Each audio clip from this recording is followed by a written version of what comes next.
Alors aujourd'hui, dans la découverte des huiles essentielles, je vous fais découvrir cette merveilleuse huile essentielle de Tulsi, dans le fond, qu'on appelle aussi basilic sacré, et sinon son nom latin, je vais essayer de me forcer pour ne pas faire de faute de prononciation, Ocimum sanctum. Alors, elle vient en 5 millilitres. C'est une huile vraiment unique en soi.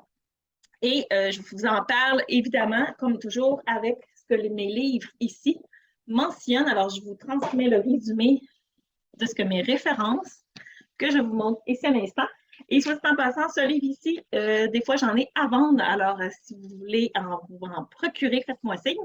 Alors, je vous partage tout ça. J'ai tout mon résumé ici sur mon bloc-notes. Comme je vous dis, c'est les livres qui mentionnent ce que je vais vous dire.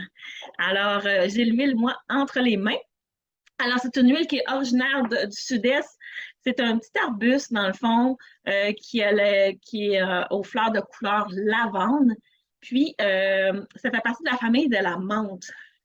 Puis, dans la pratique indienne, c'est une huile qui est très importante, qui est très sacrée. C'est une solution qui est naturelle qu'eux ils utilisent. Et en Inde, ils l'appellent l'incomparable, qui est considérée comme la reine des herbes, dans le fond. Et il y a même des recherches expérimentales suggèrent que l'eugénol et le bêta-cariphyllène, c'est des constituants principaux, dans le fond, de la tulsi, contribuent à des propriétés nettoyantes et des bienfaits. Ah,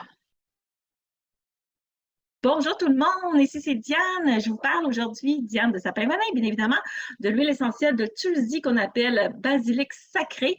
En latin, on l'appelle l'Ocimum sanctum. Et comme toujours, je vous parle, j'ai fait un résumé de ce que mes livres de référence mentionnent. Ces trois merveilleux livres. Alors, je vous fais le résumé que voici.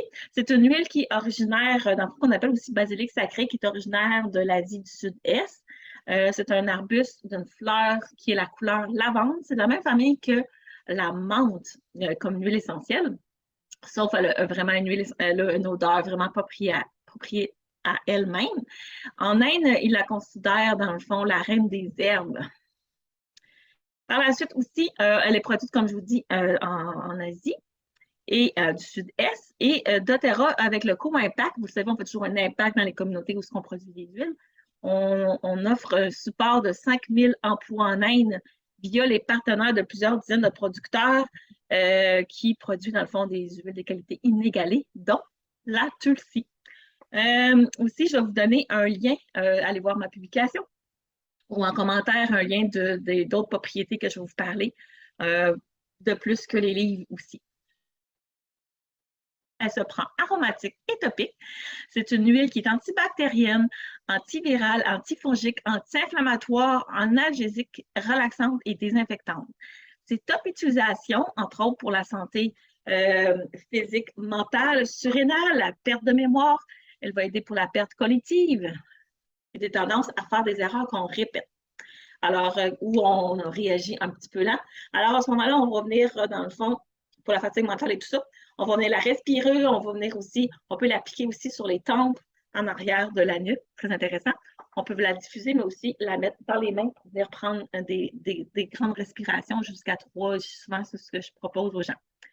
Va aider aussi au déséquilibre du sucre dans le sang, un problème lié au diabète, des mauvaises circulations, un taux de cholestérol élevé. À ce moment-là, on peut appliquer, entre autres, l'huile essentielle, dans le fond, sous les pieds et sur le pancréas ou sur le pancréas et la région du foie. Alors, elle va aider à ce niveau-là. Tout ce qui est relié au stress physique, cardiaque, psychologique, niveau élevé de cortisol ou de l'anxiété, il mentionne de le diffuser ou de l'inhaler dans les mains, un peu comme tantôt, et l'appliquer aussi sur le cœur ou sur la nuque et sur la plante des pieds. Différentes façons de l'utiliser. Elle va aider aussi au niveau des maux de tête, de la tension musculaire, de l'inflammation due au stress. À ce moment-là, on va la diffuser et on peut l'appliquer aussi sur le front et les zones, dans le fond, concernées en application topique. Problème d'infection oculaire, cataracte, perturbation de la vue, on va venir à ce moment-là l'appliquer autour de la zone des yeux et sous le deuxième et troisième orteil. On ne met jamais l'huile essentielle dans les yeux, très important, je le mentionne, très, très, très important. Si ça soit qu'il y en a qui est allé dans les yeux, on vient mettre de l'huile de coco fractionnée. Si vous n'en avez pas, vous pouvez mettre de l'huile essentielle, pas de l'huile essentielle, excusez-moi, de l'huile d'olive pour enlever la chaleur que ça va faire. Si vous manquez du manque de vitalité, manque d'assurance, d'assurance en soi, dans le fond, la confiance en soi, de la résilience ou d'adaptivité, on peut venir évidemment la diffuser dans les mains ou dans un diffuseur. Vous pouvez l'appliquer aussi sous le nez aussi, ou si vous avez un inhalateur, là, vous pouvez venir la respirer là, dans la journée. Pour la fièvre, la pression, douleur des sinus respiratoires, contraintes, problèmes respiratoires, asthme, apnée du sommeil, on vient l'appliquer en diffusion. Pas appliquer, mais je veux dire, on met dans un diffuseur. Prévention du cancer de la peau, du foie, des poumons, éliminer, aider les radicaux libres. On vient l'appliquer sous la tente des pieds et sur la poitrine ou les zones préoccupantes, bien évidemment. Diluer au besoin. Quand on parle de diluer, c'est toujours avec de l'huile de coco fractionnée. Si vous avez des métaux lourds, une réponse immunitaire exagérée, on va venir aussi en diffusion ou mettre sur la nuque ou la paume des pieds.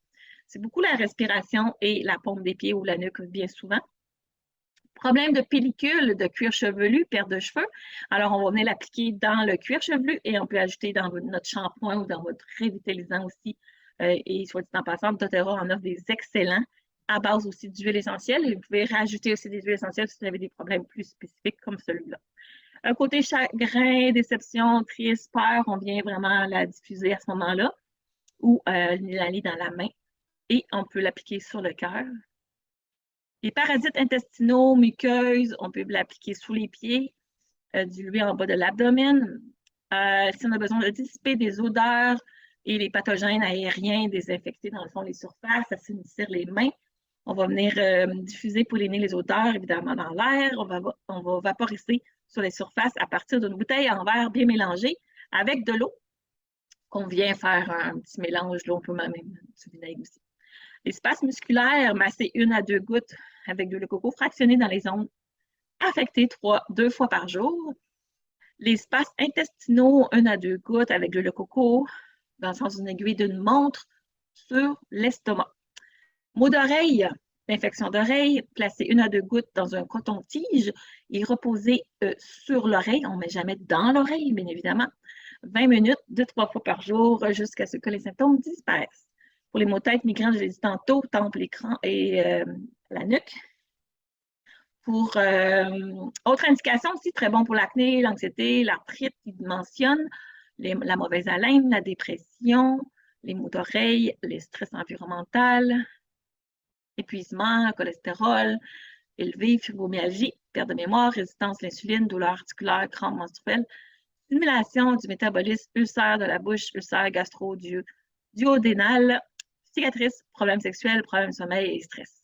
Côté émotionnel aussi, c'est une huile qui est réparatrice, puis elle est connue dans le fond dans la médecine chinoise comme l'herbe pour nourrir l'esprit, rapprochant l'utilisateur à la conscience et à la nature infinie. En Inde, côté émotionnel, excusez-moi, de façon topique, va aider à l'endurance délabrée, connue comme l'élixir de la vie, et originaire évidemment de l'Inde. La basilic sacrée est considérée comme la plante appelée l'incomparable. Il l'appelle l'incomparable là-bas, c'est très sacré. Et il le garde dans des endroits spéciaux, dans les cours d'hindouisme, pour inviter la présence du divin. Alors, dans leur rituel spirituel, ils vont l'utiliser. Une recette pour mettre sur les soins du visage, parce qu'elle est très bonne pour ça aussi. Pour faire une huile, dans le fond, pour le soin du visage, on pourrait mettre 5 gouttes de tulsi avec 5 cuillères à soupe d'huile de pépins de raisin.